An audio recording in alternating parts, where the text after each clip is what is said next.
Caraval by Stephanie Garber is a book that I truly wanted to be swept away by. However, I feel that this book, in my opinion, ended up being just another YA book that has been way overly hyped in the booktube community. Now, I think this book had a fantastic idea, and I'm not going to say that I didn't enjoy it. I did have parts that I enjoyed. However, it was hard to enjoy those parts when I just had so many annoyances and noticed so many YA tropes in this book that it was almost overwhelming to enjoy myself. Caraval was in, I believe, 2 different subscription boxes. I got mine in February's Owl Crate. The theme was Running Away with the Circus. If you don't know what Owl Crate is a themed monthly subscription box that comes with a young adult book that I believe is usually signed. I definitely recommend checking out their boxes. They have a lot of good quality stuff, and if you are going to order yourself a box, feel free to use my referral link, which I'll link down below. That would help me out a lot. Oh, and I also chose Caraval as the first book to read in my new Goodreads group called Get Captured in Words. I'll leave a link to that down below if you want to join the group. So before I go deeper into my opinions and thoughts on this book, I'm going to just give you a synopsis of what this book is about. Caraval is about 2 sisters, Scarlett and Donatella, or Tella, who live on an island with their abusive father. The father, who is the governor of the island, became extremely abusive after their mother and his wife left them. And these 2 sisters, on this dreary little island, have always dreamed about participating in Caraval.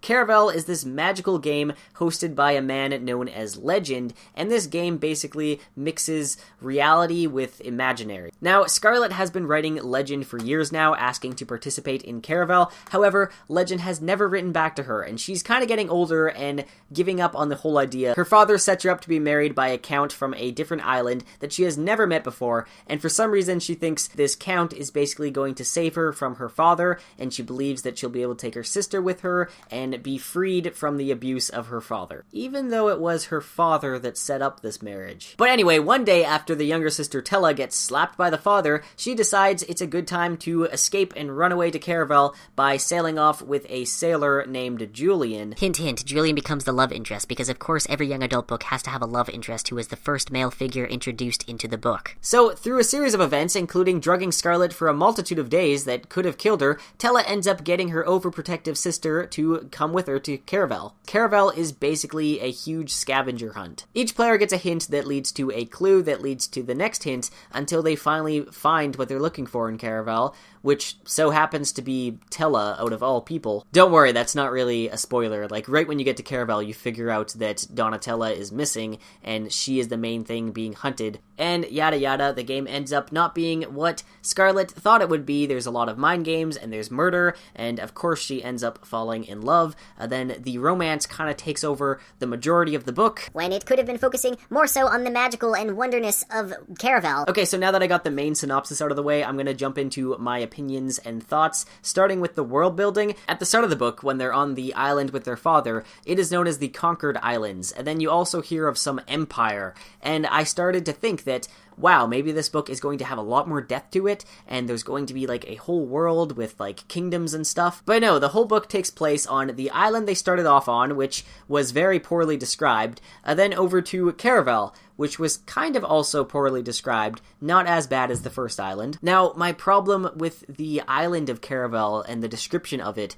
is just that you don't get any concrete images. I mean, there's lots of color and canals and sweet-smelling things, and it sounds like a wonderful place, but I found that my imagination was kind of making up what I wanted it to look like and what I thought it looked like, but I started to notice that the author doesn't really give you a great description on what it actually looks like. It's kind of like Venice, Italy mixed with Alice in Wonderland. Next, I want to talk about the characters, and boy, do I have some things to say about the characters. I couldn't relate to any one of them, really. I didn't really like any of the characters. Scarlett, like, her main thing is that she worries, and that she loves her sister, and she wants to save her sister. Like, it is repeated so many times in the book that she just wants to save her sister so she can go home and get married, and that her greatest desire is to save her sister. That is repeated so many times. However, the reason this doesn't work is because we don't get to see the lovable side between these sisters. We don't get to see how strong the relationship is. The reader never gets to see this bond between the sisters.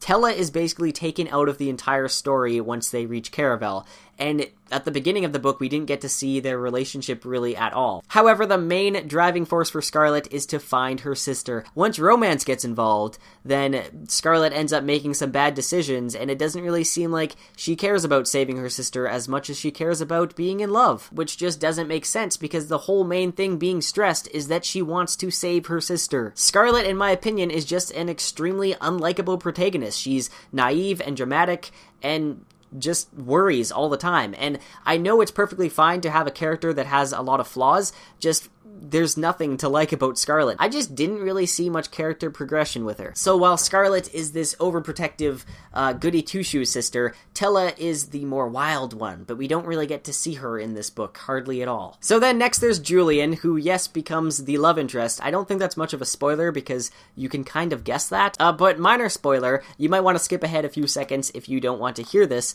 but there comes a part where Scarlet is being magically influenced to say her opinion about Julian, and she says that he is the most handsome man I have ever met.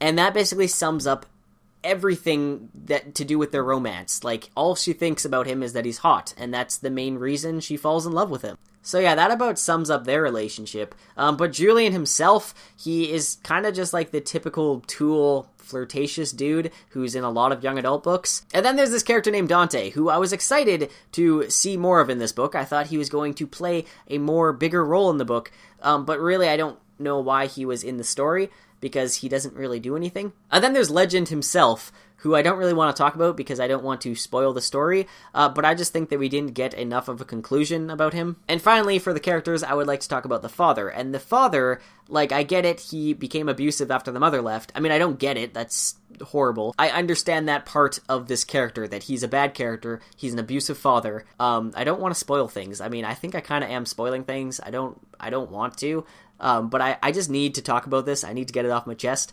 Later on in the book, he makes another appearance, and all of a sudden he's not just an abusive father, he's like this incredible vicious villain, like killing people and stuff, and that makes no sense for the story at all. Like, all of a sudden he becomes like the main villain pretty much. Legend almost takes a backseat and the father's just going rabid. I really don't understand that. Like, it seemed completely out of character. He's a governor of a island. You think he'd be able to compose himself more, and there's just no reasoning to it. There's no motive for him to just all of a sudden be all vicious and kill people. Like, there's no motive at all. Another thing about these characters, I mean, mainly Scarlet, this entire book is very melodramatic. Like, Scarlet yells out no so many times in the book. I've never read no!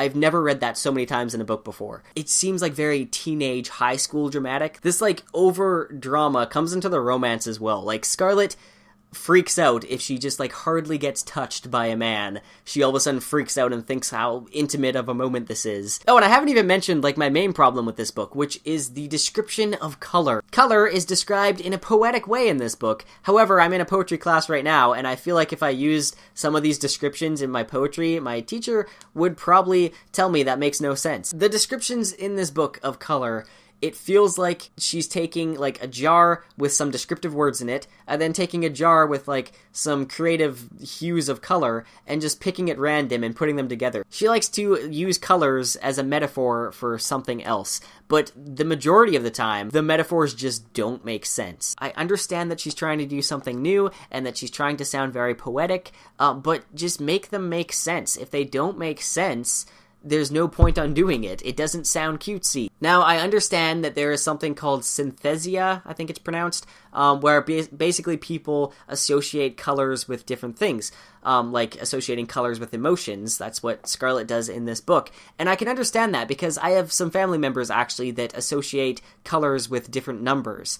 And I understand that is a thing. However, in this book, it just doesn't work. Like, I don't know if the author has this. I don't really feel like she does have it because I don't think a person would describe it this way. This was literally the main thing that was driving me a little bit crazy in this book. Like, it just got so annoying and so tedious and so repetitive. And there's so many colors being described that just don't matter. Like, when she comes into her tavern or whatever, she describes this carpet with this, like, cream carpet with, like, ruby and black or something like that. But there's no point to this carpet at all. I don't know why she's describing it. When you go into this long description of this carpet, the reader automatically thinks that this is something important and they have to remember this. Okay, I know I've been kind of ranting for quite a while now, but I do want to say that I did not completely hate this book. By the end, I really started to like the unpredictable tension, but just how much I enjoyed it compared to all the annoyances that I had with this book, it just didn't make up for it. I'm still going to give this book, I think, like a 2.5, I would say. It wasn't that great to me, and that's just my opinion. It's perfectly fine if you enjoy this book. Like, honestly, it's fine that you have a different opinion than me. Actually, I hope that you enjoyed this book more than I did. And by no means do I think this is the worst young adult book I've ever read. There are way worse out there.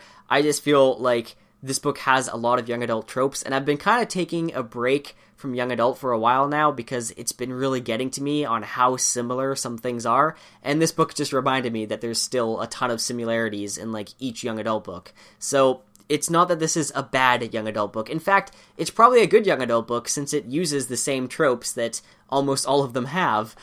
So in that sense, Caraval is a great young adult book, and if you are used to reading young adult and stuff like the stuff I've mentioned doesn't really bother you, then sure, I'd say pick up Caraval. Well, personally, I'm not really going to recommend it because I didn't enjoy it, but I can see the appeal, and I can see that people are going to enjoy this book, and a lot of people have enjoyed this book. And I feel bad about giving Caraval a negative review. I know I shouldn't because I'm trying to be honest with my reviews and give you my actual opinion. My opinion is that I didn't really enjoy this book. And I mean, I respect the author a lot. Like, I've watched interviews with her, and in the Owl Crate, she sent out this little note to all the subscribers of Owl Crate that is very cool. She talks about her own inspiration for Caraval and how she was inspired by going to Disneyland and watching Disney movies. And I can totally see that in this book. Like, in Caraval, there's like underground passages that the people that work at Caraval use to go to different places, which is totally inspired from Disneyland. And I could see that, and I like that the author is incorporating that into her book. And overall, I like the idea that she was going for. Just, for me, it didn't work out, and I feel bad for giving it a negative review. I really hope the author doesn't watch this review, but yeah, I just wanted to give you guys my honest opinion. But one last thing that I want to talk about is just how this book was advertised. This book was advertised as being the Night Circus for young adult. Now, I have a friend who is absolutely in love with the Night Circus. I haven't read the Night Circus myself. I've read, like, pieces of it when I was bored in the bookstore, and I really enjoyed it for how much I read. But even my friend agrees that Caraval is not like the Night Circus. And I know with myself reading, I didn't really feel like Caraval had many circus elements to it. It was more so just a game. Like, if you wanted to compare it, it would be more closer to the Hunger Games, I guess. I mean, not really, just kind of more of a mind-twisting type of game. The Owl Crate theme that I got this book in was Run Away with the Circus, and that box included all these circus little trinkets in it. But Caraval, I'm sorry, it just didn't seem like you had a circus in you. The ending just confused me entirely, and it just seemed too convenient. But yeah, I have lots of thoughts. I'm not going to ramble anymore. Please tell me your opinion down below, whether you enjoyed this book or maybe you had some of the same thoughts as myself. And anyway, I will see you guys in my next video. I have been rambling for way too long.